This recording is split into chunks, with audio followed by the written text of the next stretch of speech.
Hello there, I'm Miles Feinberg from Synoptek. I'm a technology evangelist and serial LinkedIn publisher who's absolutely thrilled to be here today with William Browning, the Chief Strategy and Transformation Officer at United Way Worldwide. William, thank you so much for being here. Thank you. I'm delighted to be here. So, William, what actually is the role of a Chief Transformation Officer?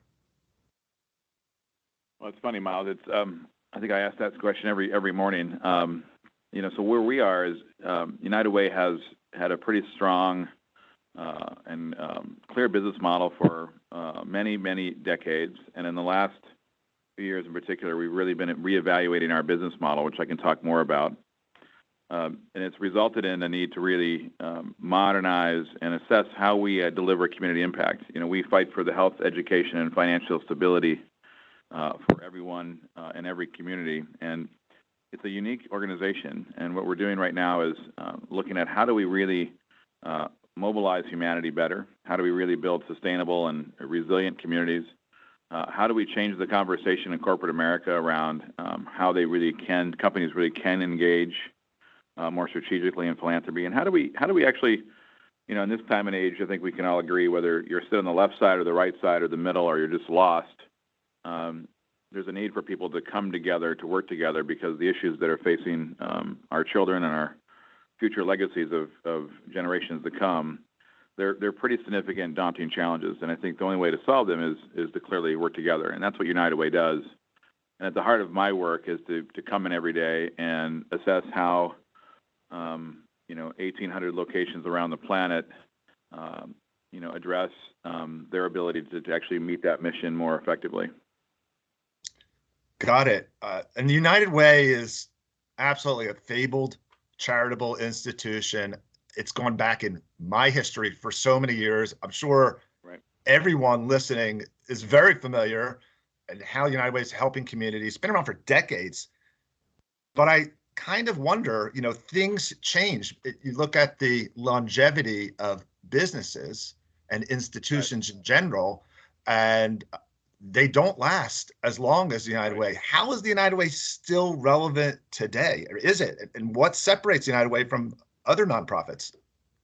Yeah, I appreciate that. And we've been around over 130 years. So it's been, and you're absolutely right. Most Fortune 500 companies have a half-life of 20 some years, and then they're gone, acquired, or obsolete.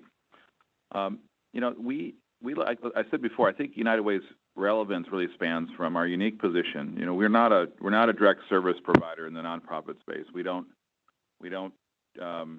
feed people, clothe people, shelter people. What we do is we really understand local community issues, and we bring people together effectively to really address the more complex issues. It's not simply just a great school is going to result in a human being that is well equipped for life. There are lots of capabilities in a community you need to harness to be able to make sure that kid has a safe environment, that they've got nutrition, that their parents have a job that allows them to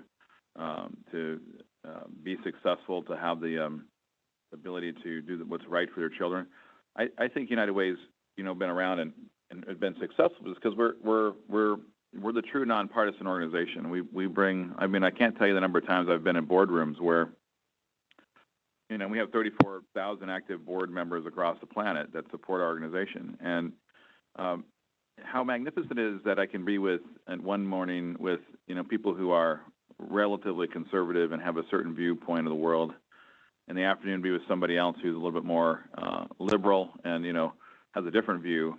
But I can see them come together in the evening to help kids read or help do something for the community, and really stands out that we really have a lot more in common than we have apart. And I think that United Way is magnificent in trying to, as that trusted broker, to say, let's really look at things we can agree on. I think most of us can agree that future generations of children are worth fighting for. I have a 6-year-old daughter. I think we need to put these petty differences aside and say, let's figure out how to build a much better, more sustainable world. And I think that's why we're relevant. I also think that more and more people are looking for 4 things in their life, right? They're looking for, financial security. They're looking for safety. People are looking for purpose in their life, and people want a connection to their local community. And United Way really is in that full strike zone of we really work to do all four. But that last one, helping people build social capital. I'll say this: I think the one thing United Way does better than anybody else is that if you don't know how to change the world, you start with United Way, and we can help guide people to the causes and the organizations and the efforts in a community and the relationships in a community that can help make a difference. And I don't know about you, Miles. I've seen it happen. I've seen it where you have a young person who is passionate, committed, wants to do something, doesn't know how to start, and then you give them an avenue and you give them the belief that their efforts can do something, can actually move people. And you see these little change makers, these people who, start with the question of how can I help, and suddenly they become a force for advocacy, for volunteering, for bringing other people along. And I think that's the magic of philanthropy and United Way. I think that's what, we do that pretty well. I think that's the magic of our organization.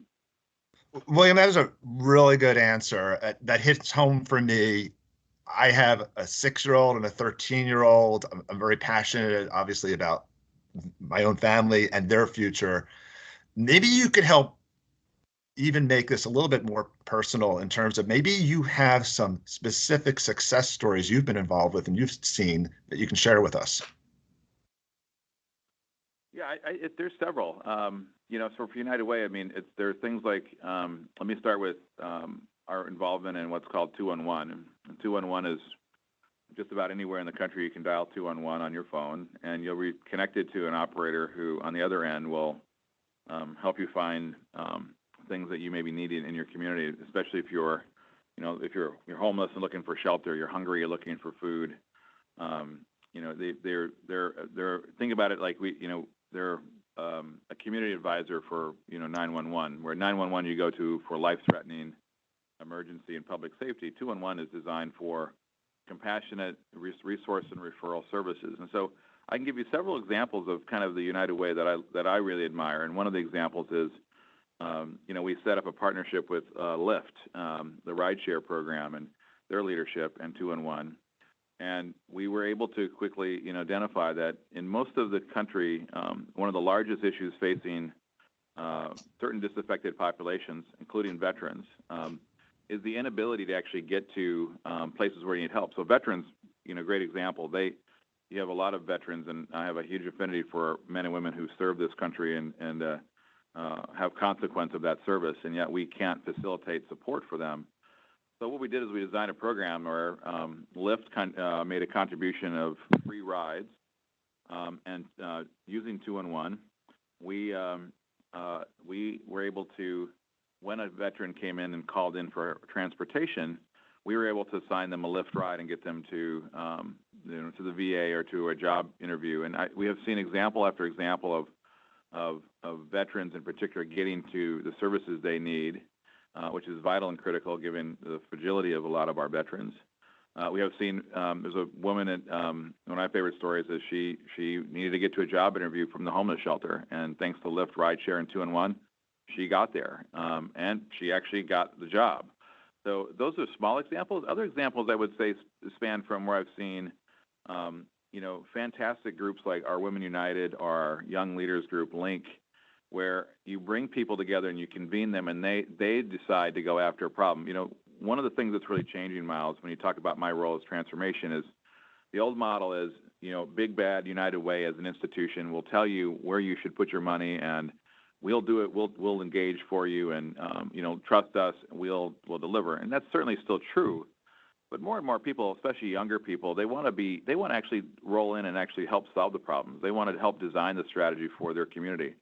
And so we have seen example after example in the last few years around models that actually facilitate those grassroots advocates and community members. And United Way moves from being this institutional trusted broker to really a facilitator of the philanthropic ecosystem in a way that allows people to actually have the ability to represent, stand up, and advocate for their own community. Those are just some examples. I could spend all day on our community impact because it's we're probably one of the more modest organizations.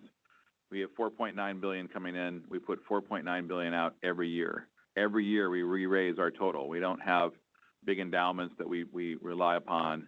We go out and harness and collect and fundraise every single year, and we distribute it to thousands of agencies, our own programming, and it's a significant organization. I joined it because I'll be honest with you, when I was actually a skeptic of United Way before I joined, and what convinced me was their unique position is about convening, facilitating, and actually mobilizing.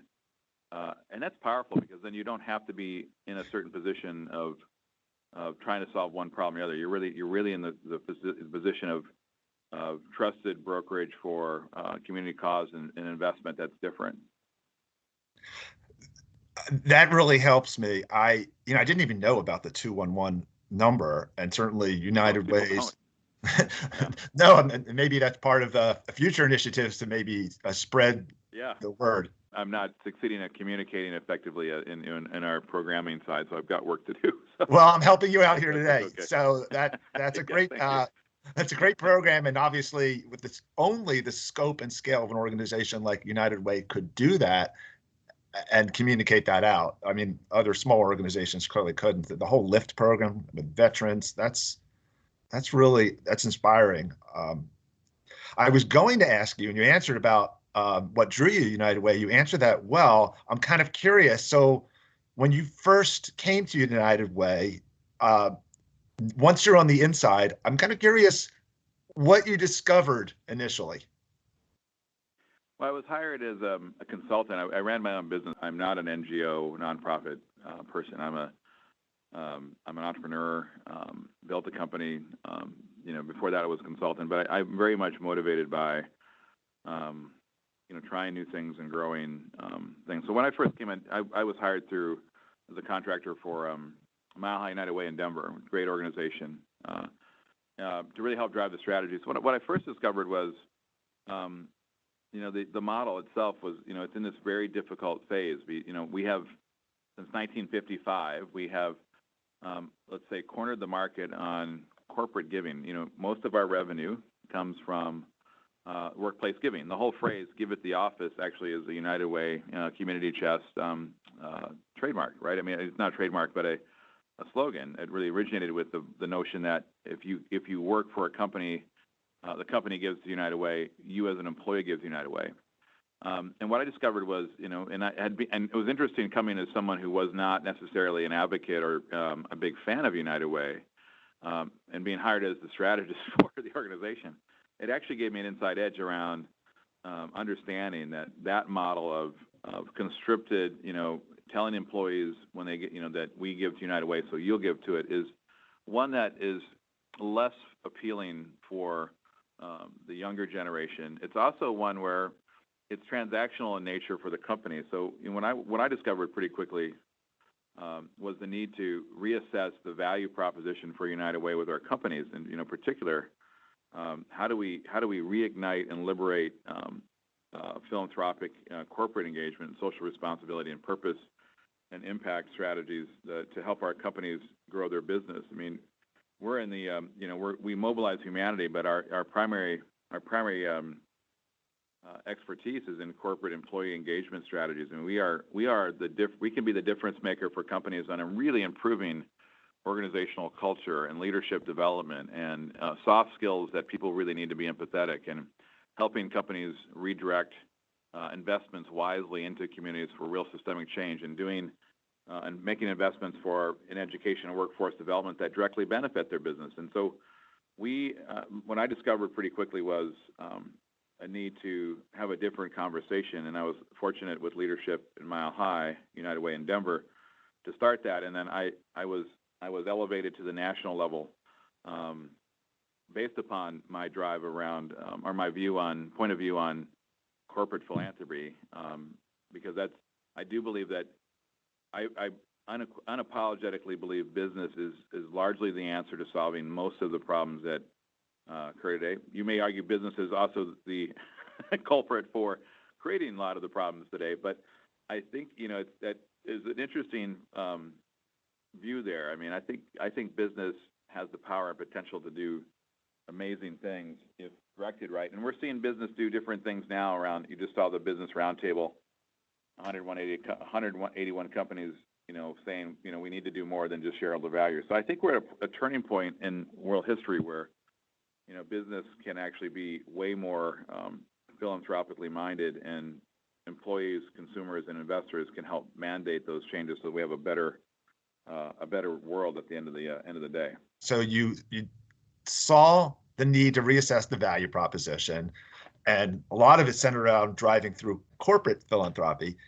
So as the transformation officer, United Way Worldwide, we hear so much about digital transformation. Is there a tie-in to what you found there and a digital strategy to achieve that? Yeah. Our CEO, Brian Gallagher, will tell you, and I agree, my primary responsibility is the digital transformation. So I always kind of cringe at the word digital because I think it's deeper than just digital. We are looking to facilitate, the modern, design the modern philanthropic ecosystem, which isn't really well defined right now. It's got lots of pieces to it, but you're absolutely right, Miles. I mean, so for us, the digital transformation starts with a couple of key investments we've made. One is, you may have heard, we're delivering the Salesforce Philanthropy Cloud with our partner at Salesforce.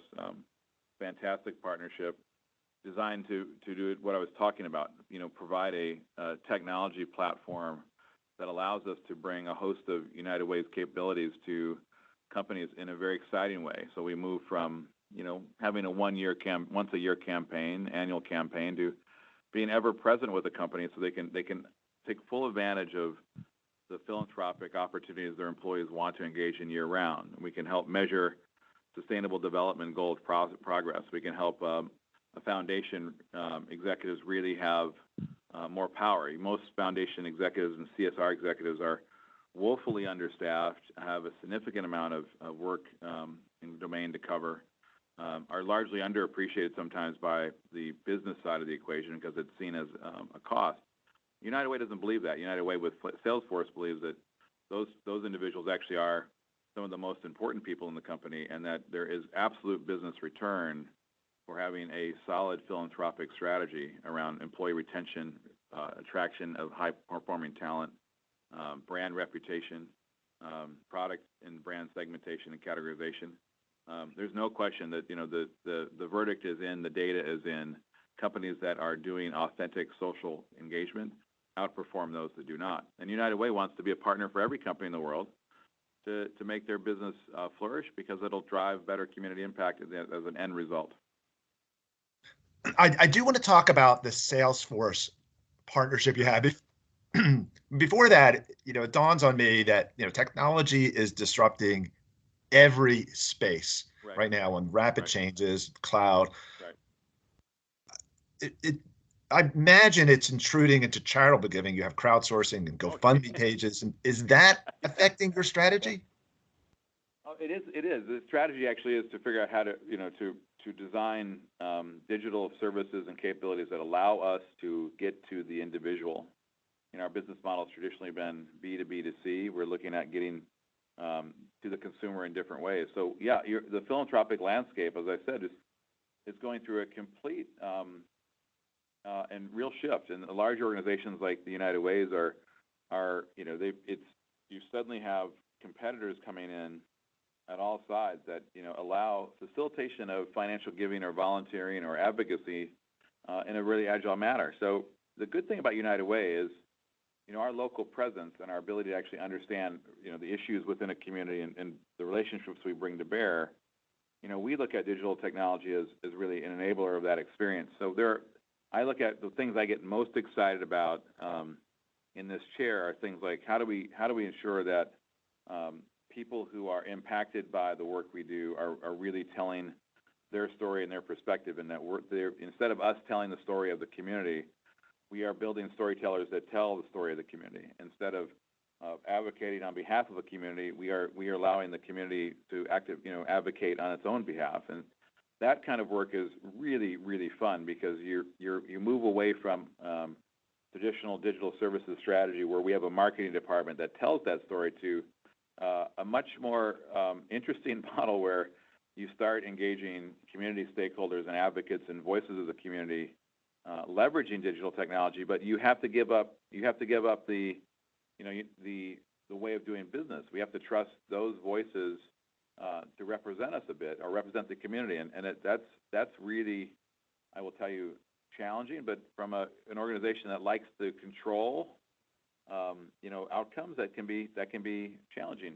The other thing I'll say is, it's about, people want to know where their money goes to. They want immediacy. They want access. Convenience. They want to engage in the design.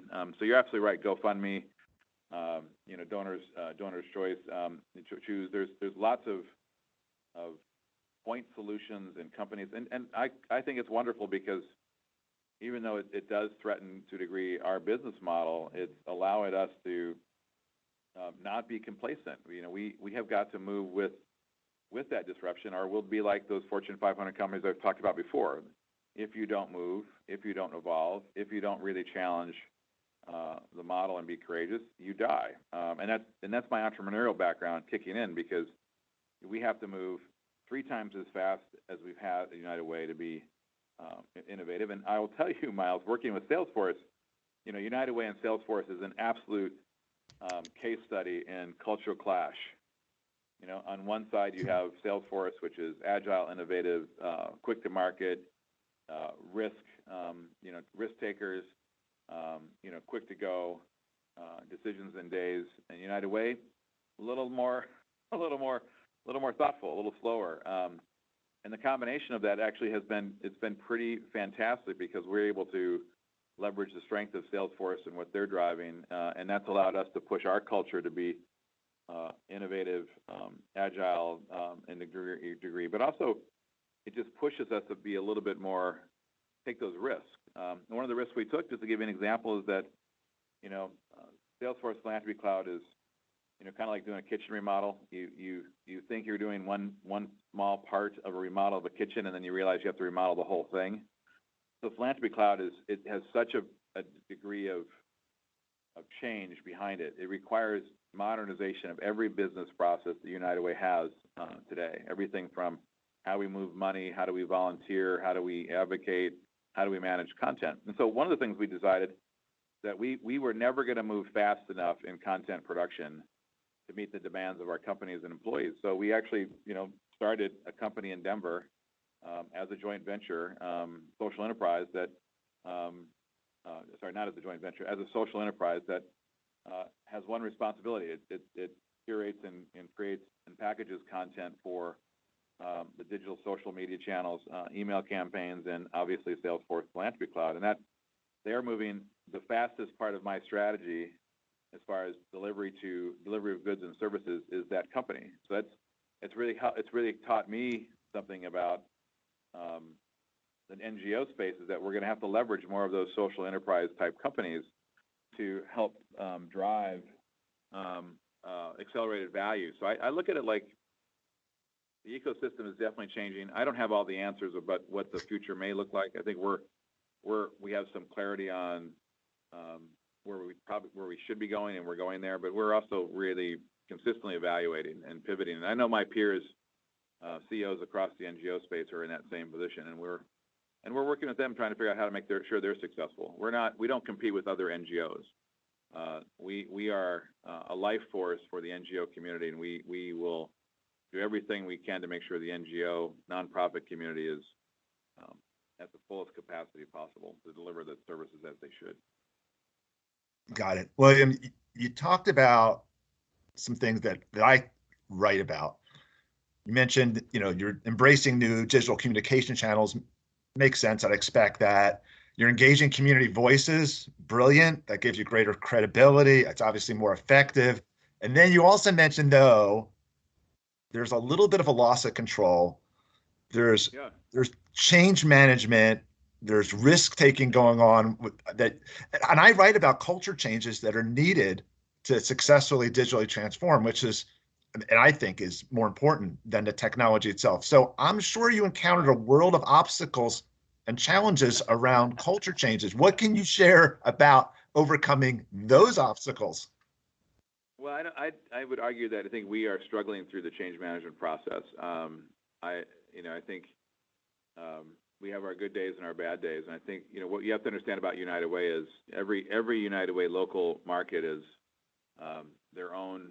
It's a federation. They have their own P&L. They have their own boards. And they service locally. And what we're trying to get the locals to realize is that you've got to be a global network to actually be successful in the future. And so I think, some things we've done, I think, decently, but the big thing we do is how do we build trust with the local markets? And that trust is built on, highly effective people that can support this transformation. It's built on building systems that allow them to see efficiency and value. It's built on, leaning in with them to help design the solution, so you're not just, dictating what the answers are. But I would argue that, and this is a challenge that'll be ongoing for years, is that it's also about trying to figure out how to find those change makers in the field and the locals. And we have, I'm very grateful. We have significant numbers of champions that have helped carry this. So it's about empowering them and getting out of the way. And one of the things we've really been looking at is, how can we do more of that work? It can't be. This is not a top-down transformation. It's really a facilitated transformation based upon our federated network. And last thing I'll say is that the big thing is that we're really working on is data. Digital transformation is really about data. I mean, at the base of it, you can argue digital is about accessibility and social media channels. The real reason for digital transformation is data, which gives you better speed access. I mean, if you're doing data right, you're going to be able to have a much better strategic position for a lot of reasons. So I bring that up because data has been essential in helping on the change management curve. People see value, see return, get them assets that allow them to understand their own community better, and challenge them that the way of thinking, the new way of thinking actually has value and is anchored in data that actually validates that position. And I think that's a big play for us. But we have not mastered the change management as well as we'd like to. As much as I'd love to say, it's perfect, it absolutely isn't. And I would encourage my peers out there that are, I know other chief transformation officers, you want to say it's all perfect and it's great, but the reality is it's much more of a gray area. You have your days where you're really feeling like it's moving along, and you have days where like you really are assessing and reevaluating. And I think this is a cycle of any kind of major transformation. Well, if you told me that you had mastered change management, I would have doubted your credibility. So I appreciate the nuances and complexity there. I love the mention of data, and I want to kind of tie that back to also the Salesforce Philanthropy Cloud, and maybe pull it together. Synoptek has a close relationship with United Way, and we're really involved in the region where our corporate headquarters is in Orange County. We're actually volunteering project management and engineering labor to help other companies on board into the Salesforce Philanthropy Cloud. Thank you for that. Oh, absolutely. We're proud to do that. And I'd love to hear how that platform is enabling like maybe faster decisions and helping you have a platform to leverage the data and what you're doing with that. Yeah, so the question we're asking United Way is, what's the data for any kind of major program initiative? So Philanthropy Cloud data is awesome for the fact that first and foremost, the question we're asking is how do we, a customer like you would be asking the question like, how can we be helpful to you in your business? And so with Philanthropy Cloud, it's less about how we use the data. I mean, we will use it if the company wishes to share with us. And that's important to understand. We really are making a fundamental shift about being customer-centric. So what we want companies to know is that with Philanthropy Cloud, you can have, volunteering can be a nightmare for a lot of companies because you have employees that want different types of opportunities, measuring how employees are spending time, whether it's board service or to your and again, thank you for what you're doing for Orange County, whether it's expertise and engagement and pro bono work, whether it's you have people who show up every morning at the food shelter and or the homeless shelter and fix meals. So the ability for us to have data around, what employees care about and what they're reading and how they're actually engaging with strategy, hugely valuable because it allows the company to curate content and experiences that really meet the needs of the employees more proactively. It allows them to have a better, more authentic position with showing their customers and their employees that we do care about volunteering, and look how many hours we've allowed people to donate. I think from our side, data from Philanthropy Cloud is really fascinating around how do we get people to engage on the platform? How do we give content that is relevant and compelling? How do we get people to move? And I think that's, I said before, I look at my job as, I'm here to create humanitarian mobilization. I mean, how do I get people, my biggest concern, Miles, is that we're seeing less people volunteer, less people give financially. You're seeing apathetic communities where people just it's okay to walk by the homeless person and just shrug it off. And that's not okay. I think we have the ability we need to start as a country having a conversation about, do we care about each other? And I bring this to data because I think what I'm trying to do is use data to figure out how to get people to, one, care, to see each other as human beings, to know that they have amazing power to actually do something. It's so much fun when you see somebody light up, find a cause, and do something about it. I mean, I look at Greta Thunberg, the younger woman from Sweden. She's the 13-year-old climate change advocate. She's out there tearing it up, and she has amassed a following, including people like me, who are all in on what she's trying to do. And it's amazing that people have way more power than they can. So data for us is that key of how do we get people to care, act, and mobilize. And again, I want to be clear. It may not have anything to do with mobilizing them for the benefit of United Way. I always laugh. We do more to mobilize assets and hours and advocates for other organizations than we receive. It's significant how much of our effort is actually results in people putting effort, investment elsewhere, and that's great because at least they're showing up and engaging. And I think that's the message. Like, how do we got to use data to get people to care, to know they can make a difference, and that they can bring other people along. And that's why I'm so optimistic about our future as a country, because I think we can. Salesforce Philanthropy Cloud, in my mind, is an antidote to social media companies and channels that have been designed, frankly, to isolate, to partition, and create tribalism in a way that is not good for anybody. So I think we're trying to be an antidote against social media to a degree and say, look, there's a better way. Let's be authentic. Let's get people to be vulnerable. Let's show them they can make a difference. Let's create heroes. And let's really be honest about the fact that we can do things that make the world better. And it's a great feeling when you help somebody. I think there's nothing better than when you realize your contribution made a difference for someone else. I would argue that's the meaning of life. That is a really powerful perspective, and it ties back to what you talked about, really raising the next generation and involving youth, having more of those 13-year-olds who are an inspiration, raising that generation well, getting people. It's impactful to me. Let's bring it back to technology for a moment, and maybe you can share about what else is on your horizon, restructuring initiatives and technology adoption.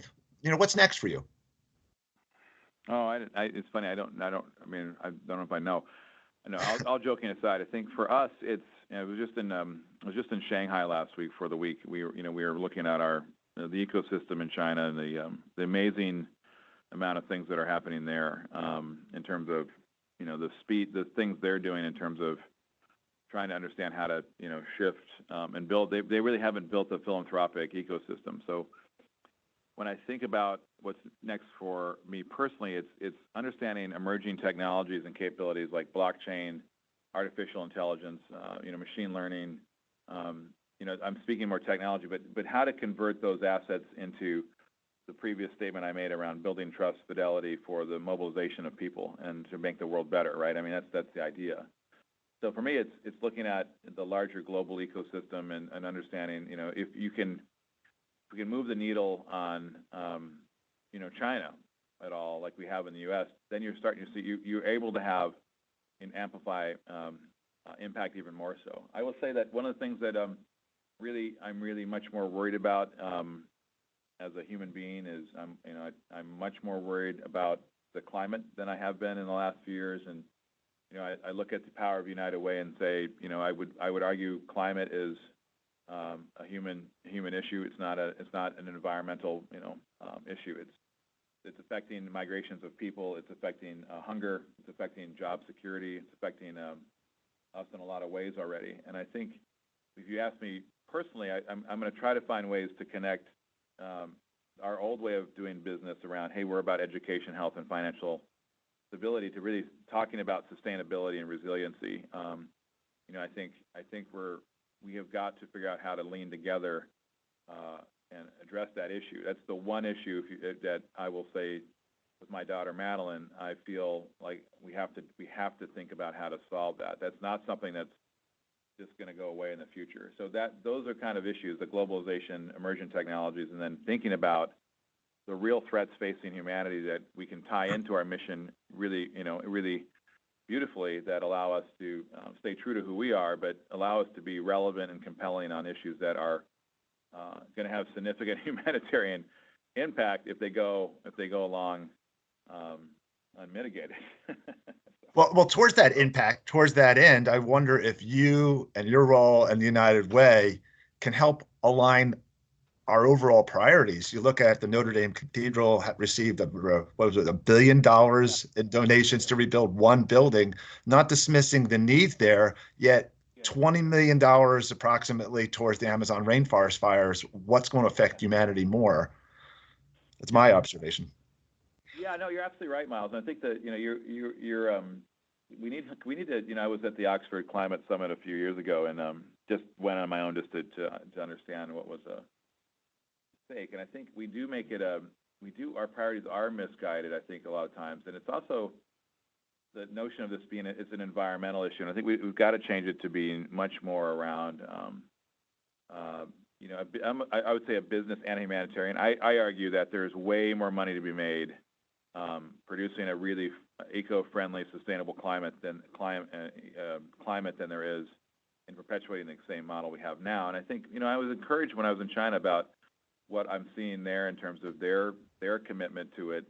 I'm encouraged when I'm with company executives around the planet that it's not just lip service. People are really trying to understand how to do good things. And that's the last thing I'll say, that I think in this role, I'm optimistic because I see the change makers and the people willing to fight for these things. So you're absolutely right. I think, that prioritization issue, look, what can you say about humanity? I mean, the Kardashians are the number one thing on social, right? I mean, it tells you probably everything you need to know about our priorities sometimes as a country.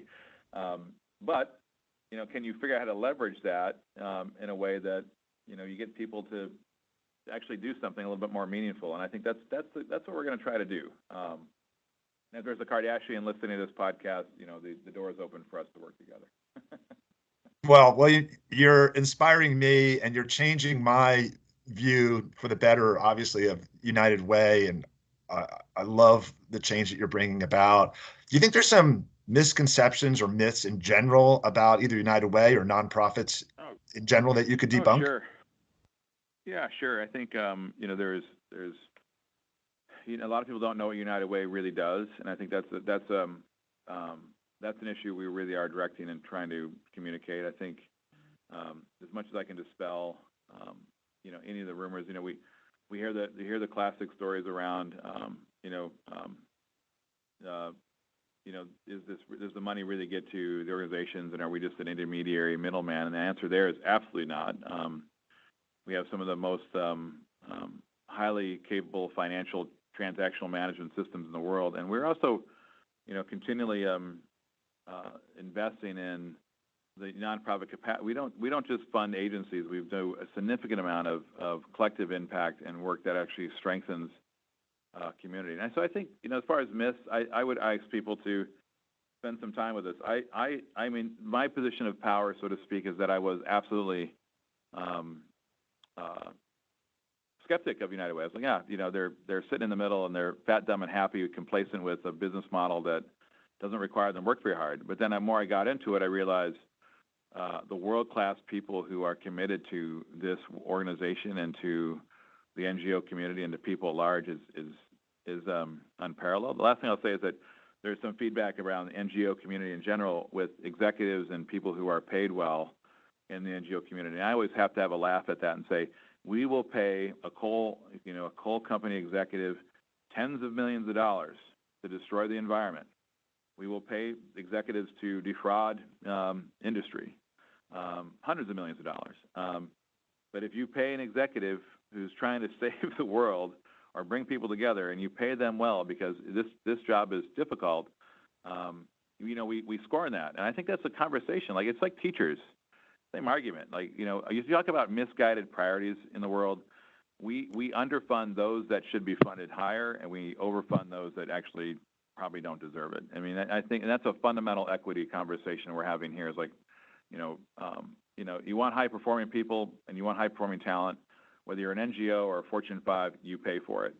And I think we have to deliver results. And I get a little bit sensitive about that sometimes because, you want the highest performing talent in the marketplace to deliver. The stuff we're doing is not junior league. It requires people who can get things done. So last thing I'll say is I think I just encourage people to go to their local United Way, and they can follow me on Digital United at Twitter.